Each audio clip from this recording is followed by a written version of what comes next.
How to activate Vanilla Visa gift card. Hi everyone, welcome back to our channel. In today's video I'll guide you on how you can activate your Vanilla Visa gift card, so make sure to watch the video till the end. In order to activate your Vanilla Visa gift card, all you have to do is first of all just open up your browser, go to vanillagift.com. I will also make sure to drop a link below, and then you also want to make sure that you sign into your Vanilla gift account if you do have.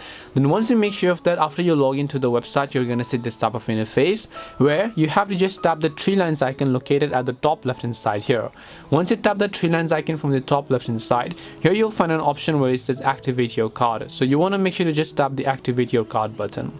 Once you tap on the option called activate your card, on the next specific page it is going to ask you to simply enter the card number. So go ahead and then make sure to enter the card number, as well as also the expiration date, as well as the expiration year. Then once you've done that, you want to make sure to enter your CVV code. Then all you need to do is just tap the continue button, which is at the bottom of the screen, in order to successfully go ahead and then activate your Vanilla Visa gift card. That's it for this video on how you can activate your Vanilla Visa gift card. Hope this video was helpful to you guys, and if it did help you, make sure to leave a like and subscribe to the channel.